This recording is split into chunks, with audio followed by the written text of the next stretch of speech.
ಮೊದಲೇ ನಮ್ಮ ಎಲ್ಲ ಚಾಲಕ ಮಿತ್ರರಿಗೆ ಇವತ್ತು ನನ್ನ ಒಂದು ಬರ್ತ್ಡೇಗೆ ನನ್ನ ಆತ್ಮೀಯ ಸ್ನೇಹಿತರಾದಂಥ ಪ್ರಕಾಶ್ ಅವರು ಹಾಗೆ ರಮೇಶ್ ಅವರು ಬಂದು ಇವತ್ತು ನಿಮ್ಮ ಒಂದು ಬರ್ತ್ಡೇಲಿ ನಾವು ಒಂದು ನಿಮ್ಮ ಸಂಘಟನೆಗೆ ಒಂದು ಘೋಷಣೆ ಮಾಡ್ತಾ ಇದ್ದೀವಿ.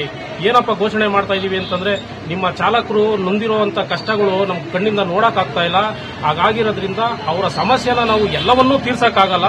ನಮ್ಮ ಕೈಲಾದಷ್ಟು ನಮ್ಮ ಕೈಲಿ ಏನು ಮಾಡ್ಬೋದೋ ಅದಷ್ಟನ್ನ ನಾವು ತೀರಿಸುವಂತ ಕೆಲಸ ಮಾಡ್ತೀವಿ ಅಂತೇಳಿ ತಿಂಗಳಿಗೆ ಒಂದು 10 ರಿಂದ 15 ಜನಕ್ಕೆ ಪ್ರತಿ ತಿಂಗಳು ಕೂಡ ಒಂದು 10 ರಿಂದ 15 ಜನ, ಇನ್ನೂ ಒಂದು 5 ಜನ ಜಾಸ್ತಿ ಆಗಬಹುದು, ಒಂದು 20 ಜನಕ್ಕೆ ಒಂದು ರೇಷನ್ ಕಿಟ್ನ ಕೊಡುವಂತ ಕೆಲಸನ ಪ್ರಕಾಶ್ ಅವರು ಮಾಡ್ತಾವ್ರೆ. ಅವರಿಗೆ ನಮ್ಮ ಸಂಘಟನೆ ವತಿಯಿಂದ ಹಾಗೂ ನಮ್ಮ ಎಲ್ಲಾ ಚಾಲಕ ಮಿತ್ರರು ಅವರಿಗೆ ಅಭಿನಂದನೆ. ಒಂದು ಕಡು ಬಡತನದಲ್ಲಿರುವಂತಹ ಡ್ರೈವರ್ ಈಗ ಏನು ಅನುಭವಿಸ್ತಿರುವಂತಹ ಒಂದು LPG ಅನುಭವಿಸ್ತಿರುವಂತಹ ಡ್ರೈವರ್ಗೆ ನಾನು ಪ್ರತಿ ತಿಂಗಳ ಓಪನ್ ಆಗಿ ಹೇಳ್ತೀನಿ, ನಮ್ಮ ಆಫೀಸಿಗೆ ಬಂದ್ಬಿಟ್ಟು ಕಡು ಬಡತನ ಇರುವಂಥ ಡ್ರೈವರ್ಗೆ ನಾನು ಅವ್ರಿಗೇನೋ ಒಂದು ಅನುಕೂಲವಾಗಿರುವಂಥ ರೇಷನ್ ಅನ್ನು ನಾನು ಕೊಡೋಕ್ಕೆ ಇಷ್ಟಪಡ್ತೀನಿ. ಇದು ನಮ್ಮ ಆಫೀಸಿಂದ ಆಗಲಿ, ನನ್ನಿಂದ ಅಂತಲ್ಲ, ನಮ್ಮ ಆಫೀಸಿಂದ ನಮ್ಮ ಸೋಮ ಸರ್ ಕಡೆಯಿಂದನೇ ಆಗಲಿ ಅಂತ ಬಯಸ್ತೀನಿ.